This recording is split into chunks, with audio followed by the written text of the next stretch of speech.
మాదిగ అమరవీరుల దినోత్సవాన్ని మార్చి 1న గ్రామాన నిర్వహించాలని మాదిగ రిజర్వేషన్ పోరాట సమితి జాతీయ కమిటీ పిలుపునిస్తుంది. తెలంగాణ, ఆంధ్రప్రదేశ్తో పాటు ఎస్సీ వర్గీకరణ కోరే రాష్ట్రాల్లో ఈ అమరవీరుల దినోత్సవాన్ని మార్చి 1న నిర్వహించాలని ముఖ్యంగా దక్షిణాది రాష్ట్రాల్లో ఉండబడే మాదిగలకు, శ్రేయభిలాషులందరికీ పిలుపునిస్తున్నాం, విజ్ఞప్తి చేస్తున్నాం.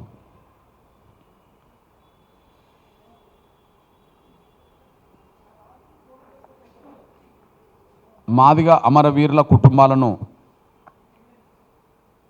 ఆదుకోవాలని మొన్న 11వ తారీఖు నాడు గౌరవ ముఖ్యమంత్రి గారిని కలిసి విజ్ఞప్తి చేయడం జరిగింది. ముఖ్యంగా తెలంగాణ రాష్ట్రం కోసం అమరులైన అమరుల కుటుంబాలను ఏ విధంగానైతే ఆదుకున్నామో అదేవిధంగా మాదిగ అమరుల కుటుంబాలను కూడా ఆదుకోవాలని చెప్పి గౌరవ ముఖ్యమంత్రి రేవంత్ రెడ్డి గారికి విజ్ఞప్తి చేయడం జరిగింది. లిఖితపూర్వకంగా కూడా 11వ తారీఖు నాడు ముఖ్యమంత్రి గారిని కలిసి లిఖితపూర్వకంగా విజ్ఞప్తి చేయడం జరిగింది. సానుకూలంగా స్పందిస్తామని ముఖ్యమంత్రి గారు చెప్పడం కూడా జరిగింది. అందులో ప్రధానంగా ప్రతి అమరుల కుటుంబాలకి 25 లక్షలు ఇవ్వాలని, అమరుల పేరుతో ఒక భారీ స్తూపం, అదే సమయంలో ఉద్యమ చరిత్రను రాబోయే తరాలకు అందించడం కోసం ఒక పెద్ద మ్యూజియంను, వాళ్ళ చరిత్రను రికార్డ్ చేయడం కోసం మ్యూజియంను నిర్మించడం కోసం హైదరాబాదులో అందుబాటులో ఉండబడే హైదరాబాద్ శివారులో ఒక 5 ఎకరాల ప్రభుత్వ భూమిని కూడా ఇవ్వాలని చెప్పి రాష్ట్ర ముఖ్యమంత్రి గారిని కోరడం జరిగింది. అదే సమయంలో తెలంగాణ అమరుల కుటుంబాలకు ఎట్లయితే ఎక్స్గ్రేషియా ఇచ్చారో, భూమి ఇస్తామని చెప్పారో, గృహ వసతి నిర్మాణం కట్టిస్తామని చెప్పారో, ఉద్యోగం ఇవ్వాలని చెప్పి ఎట్లయితే అనుకున్నామో అదే ఖచ్చితంగా మాదిగ అమరుల కుటుంబాలకు కూడా తెలంగాణ అమరుల కుటుంబాలకు అందించిన సహకారం లాగానే మాదిగ అమరుల కుటుంబాలకు కూడా అందించాలని చెప్పి లిఖితపూర్వకంగా ఎంఆర్పిసి విజ్ఞప్తి చేయడం జరిగింది. దాని మీద గౌరవ ముఖ్యమంత్రి గారు రేవంత్ రెడ్డి గారు ఒక సానుకూలమైన నిర్ణయం ఇప్పుడు 27వ తారీఖు, రేపు 28, మార్చి 1 మాదిగ ఉద్యమాన్ని న్యాయమని చెప్తున్న మనం ఆ న్యాయమైన పోరాటంలో అసలు బాసిన వాళ్ళని ఆదుకోవాల్సిన బాధ్యత ప్రభుత్వానికి కూడా ఉన్నది. తెలంగాణ రాష్ట్రం అందరం కోరుకున్నాం కాబట్టి తెలంగాణ రాష్ట్రం కోసం ప్రాణత్యాగాలు చేసిన కుటుంబాలను ఆదుకోవడం అనేది తెలంగాణ ప్రభుత్వం బాధ్యత అని మనం గుర్తించాం.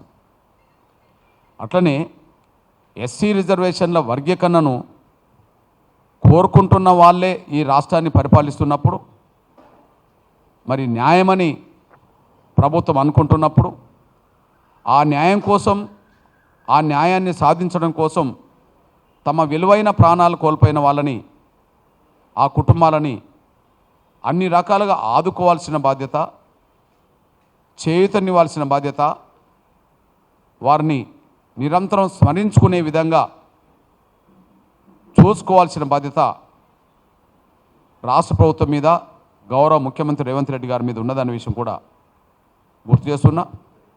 తప్పకుండా ఈ విషయంలో రేపటి వరకు ఫిబ్రవరి 28 మార్చి 1 కనుక అది కూడా మార్చి 1న నిర్వహించడానికి ప్రధాన కారణం గాంధీ భవన్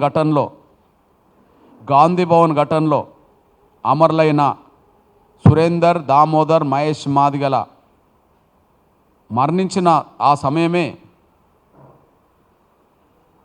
దాన్నే మాదిగ అమరవీరుల దినోత్సవంగా మేము ప్రతి సంవత్సరం జరుపుకుంటున్నామనే విషయం కూడా గుర్తు చేస్తున్నాం. అంటే ఎస్సీ వర్గీకరణ చేస్తామని ఆనాడు హామీ ఇచ్చి హామీని నిలబెట్టుకోకపోవడం వల్ల మాదిగల్లో పెరిగిన ఆవేదన ఆగ్రహంగా మారిన రోజు గాంధీ భవన్ ఘటనకు దారితీసింది. ఫిబ్రవరి 2009 26న పార్లమెంటు సమావేశాలు ముగిసి ఫిబ్రవరి 28న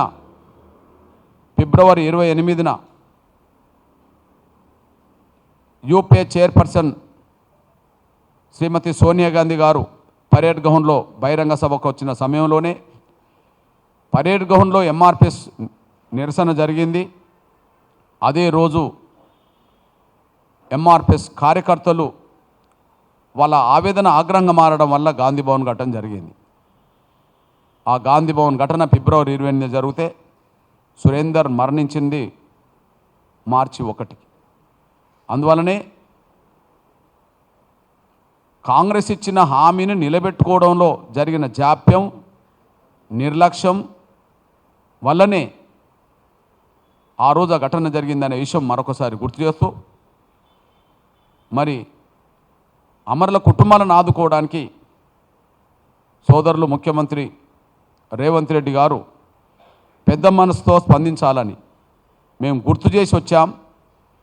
ఫిబ్రవరి 11న మేము ముఖ్యమంత్రి గారిని కలిసినప్పుడు మా చర్చల్లో లిఖితపూర్వకంగా కూడా మేము ఇవ్వడం జరిగింది. దానికి సానుకూలంగా స్పందిస్తామని చెప్పడం జరిగింది.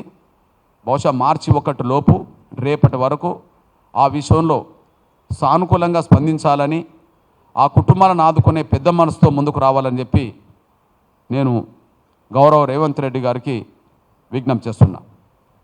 అదే సమయంలో మార్చ్ 3 నుంచి 10 వరకు ఎంఆర్పిఎస్ అనుబంధ విభాగాలన్నీ జిల్లా మండల కేంద్రాల్లో వారం రోజుల పాటు ప్రదర్శనలు నిర్వహిస్తాం. ఆ ప్రదర్శనలో డప్పు కళాకారులు, డప్పు వాయిద్యకారులు దానికి ప్రధానంగా నాయకత్వం వహిస్తారు. ఎంఆర్పిఎస్ అన్ని అనుబంధ విభాగాలు అందులో భాగస్వామ్యం అవుతాయి. అందులో ఆ ప్రదర్శనలో డప్పు కళా బృందాలు ప్రధాన భూమిక పోషించాలని చెప్పి విజ్ఞప్తి చేస్తున్నాను. నేను ప్రధానంగా మూడు విషయాలు. ఒకటి, ఎస్సీ రిజర్వేషన్ల వర్గీకరణ మీద గతంలో షమీమ్ అఖ్తర్ గారు ఇచ్చిన నివేదికలో ఉన్న లోపాలను సరిచేసి దళితుల్లో ఉండబడే 59 కులాలకు ఎవరికి అసంతృప్తి, ఆవేదన లేకుండా చేయడం కోసం అందరికీ న్యాయం జరిగిందనే విధంగా, అన్ని కులాలకు న్యాయం జరిగిందనే విధంగా వర్గీకరణ ప్రక్రియను ముందుకు నడిపించాలని చెప్పి మేము మొదటి విజ్ఞప్తి చేస్తున్నాం.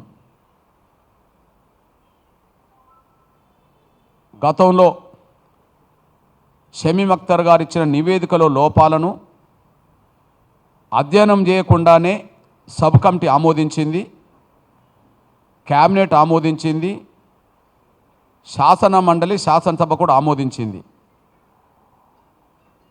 దాని తర్వాతనే అందులో లోపాలు ఉన్నాయనే విషయం మేము ప్రభుత్వం దృష్టికి తీసుకొచ్చినాకనే అందులో లోపాలు ఉన్నాయనే విషయం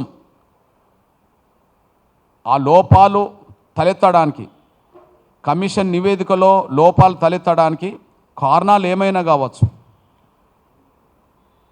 అది ఉద్దేశపూర్వకంగా జరిగిందా లేదంతో సంబంధం లేకుండా ఆ లోపాలు ఉన్నాయనే విషయం మేము దృష్టిలో ప్రభుత్వం దృష్టికి తీసుకొచ్చాం. తర్వాతనే మళ్ళీ కమిషన్ గడువు, అప్పటికే కమిషన్ గడువు ఫిబ్రవరి 10తో అయిపోయినా మళ్ళీ కమిషన్ గడువును మార్చి 10 వరకు పొడిగించడం ఆ రోజు జరిగిందనే విషయం కూడా గుర్తు చేస్తున్నాను నేను. కాబట్టి రేపు షెడ్యూల్ కులాల వర్గీకరణ ప్రక్రియను ముందుకు సాగించే దశలో ముందుకొస్తున్నప్పుడు ఎస్సీ వర్గీకరణ విషయంలో ఎలాంటి మళ్ళీ లోపాలు తలెత్తకుండా, దళితుల్లో ఉండబడే 59 కులాల్లో ఏ కులానికి అసంతృప్తి ఆవేదన మిగిల్చకుండా అందరికీ న్యాయం జరిగే విధంగా, మీరు వెనుకబాటు చూసినా ప్రతి కులంలో ఎంత వెనుకబాటు ఉన్నదో ఆ వెనుకబాటు చూడండి, జనాభా పరంగా చూసినా ప్రతి కులానికి జనాభా ఎంత ఉన్నదో చూడండి. ఏదైనా ఒక కులబద్ధత అనేది అందరికీ వర్తింపజేసే విధంగా ఉండాలని కోరుతున్నాను నేను. అది వెనుకబాటుతనం చూసినా ఆ కులబద్ధతే ఏ కులంలో ఎంత వెనుకబాటు ఉన్నదనే విషయం కులబద్ధతగా చూడండి. జనాభా పరంగా చూడదలుచుకున్నా ఏ కులానికి ఎంత జనాభా ఉన్నదో ఆ కులబద్ధత కూడా చూడండి. కానీ గ్రూప్కు ఒక కులబద్ధతగా చూసే విధంగా కాకుండా, గ్రూప్కు కులబద్ధతని చూసే విధంగా కాకుండా, గతంలో దోసుకున్న ఒక వర్గానికే మళ్ళీ దోసిపెట్టే విధంగా కాకుండా, వర్గీకరణ లేనప్పుడు ఏ వర్గం దోసుకున్నదో మళ్ళీ వర్గీకరణ జరుగుతున్న సమయంలో కూడా ఆ వర్గమే మళ్ళీ దోసుకునే విధంగా, మనకు నూతన లైసెన్స్ ఇచ్చే విధంగా కాకుండా అందరికీ సమన్యాయం జరిగే విధంగా మీరు వెనుకబాటైనా చూడండి, మీరు జనాభాన చూడండి. ఏదేమైనా 59 కులాల్లో ఏ కులంలో వెనుకబాటు ఉన్నదో, ఏ రంగంలో వెనుకబాటు ఉన్నదో అది విశ్లేషించండి. ఏ కులానికి ఎంత జనాభా ఉన్నదో అది కూడా సమాజం ముందు పెట్టండి. ఎవరికి అన్యాయం జరగకుండా చూడాలని మాత్రమే మా విజ్ఞప్తి. ఈ డిమాండ్ మీద 3వ తారీఖు నుంచి 10వ తారీఖు వరకు అన్ని జిల్లా మండల కేంద్రాల్లో నిరసన ప్రదర్శనలు వారం రోజుల పాటు ఉంటాయి. ఆ డిమాండ్తో కూడిన ప్రదర్శనలు వారం రోజుల పాటు ఉంటాయి. అదే సమయంలో ఖచ్చితంగా రెండో డిమాండ్గా మాదిగల రాజకీయ ప్రాతినిధ్యం మంత్రివర్గంలో ఉండాలని చెప్పి మేము డిమాండ్ చేస్తున్నాం. తెలంగాణ రాష్ట్రంలో అతిపెద్ద జనాభా గల కులం కేసీఆర్ గారి 9.5 సంవత్సరాల పాలనలో 9 ఏళ్ళు మాదిగలకు మంత్రి లేకుండా పోయిండు. 9 ఏళ్ళు మాదిగలకు మంత్రి లేకుండా పోయిండు. ప్రస్తుతం మాదిగల ప్రాతినిధ్యం ఖచ్చితంగా మేము మాదిగలమే అని చెప్పి ధైర్యంగా చెప్పుకునే వాళ్లకు, మా సాంస్కృతిక వాయిద్యం డప్పు అని గర్వంగా డప్పు పట్టుకునే వాళ్లకు, మేము మాదిగలము అని చెప్పి ధైర్యంగా గెలిచిన ఎమ్మెల్యేలో మేము మాదిగలం అని చెప్పి గెలిచిన ఎమ్మెల్యేలో ధైర్యంగా చెప్పుకునే వాళ్లకు, అదే సమయంలో తరతరాలుగా మా జాతి సాంస్కృతిక వాయిద్యం డప్పు అని చెప్పి ధైర్యంగా డప్పు పట్టుకొని కొట్టే వాళ్లకు మాదిగల ప్రాతినిధ్యం కింద మరో 2 మంత్రివర్గంలో చోటు కల్పించాలి. మాదిగల ప్రాతినిధ్యం కింద 2 చోటు కల్పించాలని చెప్పి నేను విజ్ఞప్తి చేస్తున్నా. మా ప్రదర్శనలో రెండో డిమాండ్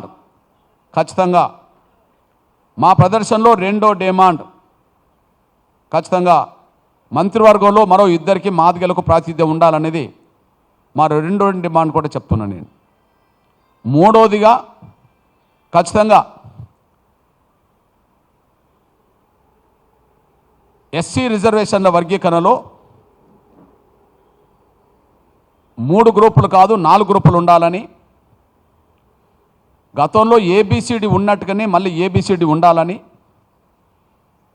ఏబిసి వరకే ఎందుకు పరిమితం చేశారో, డి ఎందుకు లేకుండా పోయిందో, 3 గ్రూపుల వరకే ఎందుకు పరిమితం చేశారో, 4వ గ్రూపు గతంలో ఉన్న గ్రూపుని ఎందుకు రద్దు చేశారో ఖచ్చితంగా కమిషన్ సరి అయిన విధంగా వివరించలేకుండా పోయింది. 3 గ్రూపులే చేస్తున్నామని చెప్పి ఎందుకు చేయాల్సి వచ్చిందో, 4 గ్రూపులు ఎందుకు లేకుండా పోయినాయో ప్రభుత్వం కూడా వివరించలేకుండా పోయింది. కాబట్టి ప్రధానంగా ఏబిసి అంటే 3 గ్రూపులే కాకుండా మొదటి గ్రూపు, 2వ గ్రూపు, 3వ గ్రూపులు అని పెట్టారు. దానికి ఖచ్చితంగా వర్గీకరణ ఏబిసిడి రూపంగా ఉండాలి. ఆ డి గ్రూపులో ఇప్పటికే బాగా దళితుల్లో 59 కులాల్లో ఏ వర్గం తమ జనాభా కంటే మించి పొందిందో, ఏ వర్గం తమ జనాభా కంటే విద్యా ఉద్యోగ రంగాల్లో మించి పొందిందో ఆ వర్గాన్ని డి గ్రూపులో చేర్చి, దానికంటే బాగా అభివృద్ధి చెందిన ఆ కులం కంటే అదే గ్రూపులో ఉండబడే కులాలను తీసుకొచ్చి, అది నేతకాని కావచ్చు, అది ఒలియదాసరి కావచ్చు, అది మాలదాసరి కావచ్చు, మిత్లాయవర్ కావచ్చు, లేదా మేము బాగా అభివృద్ధి చెందిన మాలలతో మేము కలిసి ఉండమని చెప్పి భావించే ప్రతి కులాన్ని, మాలలతో పోల్చుకుంటే వెనుకబడ్డ ప్రతి కులాన్ని ఖచ్చితంగా సి గ్రూపులో ఉంచే విధంగా చూడాలని చెప్పి మేము విజ్ఞప్తి చేస్తున్నాం. ఈ 3 డిమాండ్ల మీదనే మా ప్రదర్శనలు రేపు చేయబోతున్నాం అనే విషయం కూడా గుర్తు చేస్తూ, మొదటిది గత కమిషన్ ఇచ్చిన నివేదికలో లోపాలను సరిచేసి దళితుల్లో ఉండబడి 59 కులాలకు న్యాయం జరిగే విధంగా, వెనుకబాటుతనమైన అందరికీ చూడండి, జనాభా అయినా అందరిది చూడండి, ఏదైనా అందరికీ ఒక కులబద్ధత పెట్టి వర్గీకరణ చేయాలని చెప్పి నేను విజ్ఞప్తి చేస్తున్నా. మంత్రివర్గంలో మాదిగలకు మరో 2కి స్థానం కల్పించాలని గుర్తు చేస్తున్నా. ఏబిసి వరకే పరిమితం కాకుండా డి గ్రూప్ కూడా ఉండే విధంగా 4 గ్రూపులు చేయాల్సిన బాధ్యతలను చెప్పి గుర్తు చేస్తూ, దీని మీదనే మార్చి 10 వరకు, 3 నుంచి మార్చి 10 వరకు మా ప్రదర్శనలు ఉంటాయి. ఆ ప్రదర్శనలో కూడా ప్రధానంగా ఎంఆర్పిఎస్ అనుబంధ విభాగాలు, వర్గీకరణ కోరుకునే దళిత కులాల శక్తులన్నీ అందులో భాగస్వామ్యం అవుతాయి. కానీ ప్రధాన భూమికగా ముందు వరుసలో మాత్రం మా డప్పు కళ వాయిద్య బృందాలే ముందు వరుసలో ఉంటాయనే విషయం కూడా గుర్తు చేస్తూ, మరొక వైపు దయచేసి గౌరవ రేవంత్ రెడ్డి గారికి ఒక విజ్ఞప్తి చేస్తున్నా. మా సాంస్కృతిక ప్రదర్శనకు పర్మిషన్ ఇవ్వండి, మా సాంస్కృతిక ప్రదర్శనకు పర్మిషన్ ఇవ్వండి. అది తెలంగాణకే కాదు, దక్షిణాది రాష్ట్రాలకే కాదు, తెలుగు ప్రజలకే కాదు, భారతదేశానికి గర్వకారణమయ్యే విధంగా,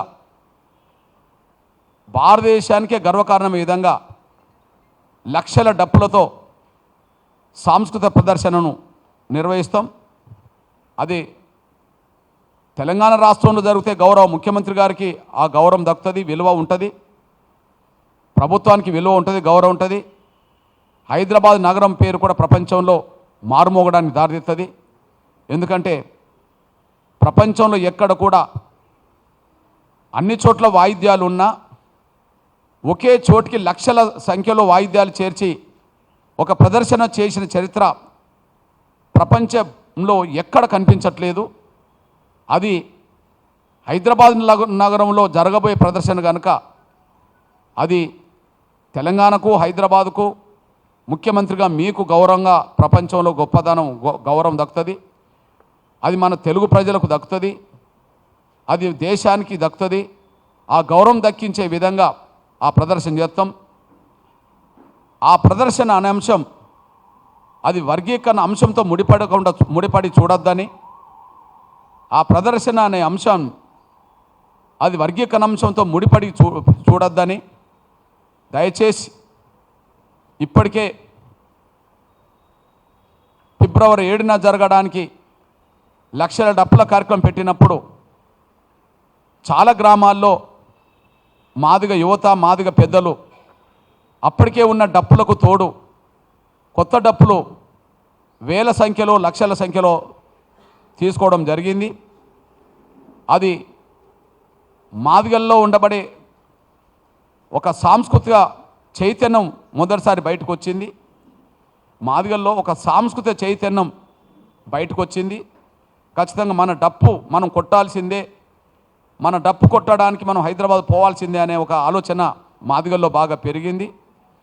దయచేసి ఆ చైతన్యం మీద నీరు గారే విధంగా కాకుండా, మాదిగల్లో ఆవేదన ఉండే విధంగా కాకుండా, మా ప్రదర్శన చేసుకుంటే ఇబ్బంది ఏంటని చెప్పి పాలకులకు ప్రశ్న రాకుండా చూసుకోవాల్సిన బాధ్యత. మేము ప్రదర్శన చేసుకుంటే ఇబ్బంది ఏముంటుందని చెప్పి, ప్రదర్శనకు పర్మిషన్ ఇవ్వకపోవడానికి కారణం ఏముంటుందని చెప్పి మాదిగల్లో ప్రభుత్వం మీద ఆవేదన పెరగకుండా చూసుకోవాల్సిన బాధ్యత ఉన్నది. మేము గౌరవ రేవంత్ రెడ్డి గారికి బహిరంగ విజ్ఞప్తి చేస్తున్నాం. రేపు మళ్ళీ కలిసే అవకాశం వస్తే, రేపు మళ్ళీ ఈ మధ్యకాలంలో మళ్ళీ అపాయింట్మెంట్ కోరుతాం. కలిసి మళ్ళీ మాట్లాడే అవకాశం వస్తే ఖచ్చితంగా మాకు సాంస్కృతిక ప్రదర్శన చేసుకోవడానికి పర్మిషన్ ఇప్పించే విధంగా సహకరించాలని చెప్పి మేము బహిరంగ కూడా కోరుతామని కూడా గుర్తు చేస్తూ, 10వ తారీఖు వరకు మా ప్రదర్శనలు అయిపోయిన తర్వాత అప్పటికి వర్గీకరణ ప్రక్రియ న్యాయసమ్మతంగా ఉంటే సంతోషం. అప్పటికే ఒకవేళ మంత్రివర్గ విస్తరణ జరిగితే అందులో మాదిగలకు చోటు కల్పిస్తే సంతోషం. అదే సమయంలో 3 గ్రూపులతో కాకుండా 4 గ్రూపులు చేసి వర్గీకరణ చేస్తే మేము మాకు సంతోషమే. కానీ దానికి భిన్నంగా ఏదైనా జరిగితే మాత్రం 11 తర్వాత భవిష్యత్తు కార్యాచరణ తెలంగాణలో తీసుకోవాల్సి వస్తుంది. ఆ 11వ తారీఖు తర్వాత భవిష్యత్తు కార్యాచరణ ఒకవేళ ఉద్యమ రూపమే దాలిస్తే దానికి ప్రభుత్వం బాధ్యత వహించే రోజు వస్తుందనేసి కూడా గుర్తు చేస్తూ, గౌరవ ముఖ్యమంత్రి గారు మొదటి నుంచి వర్గీకరణకు అనుకూలం కనుక మా విజ్ఞప్తులను న్యాయబద్ధంగా ఆలోచిస్తాడని, గౌరవ ముఖ్యమంత్రి గారు మా విజ్ఞప్తి మేరకు మళ్ళీ కమిషన్ పునరుద్ధరించాడు కనుక అదే సానుకూల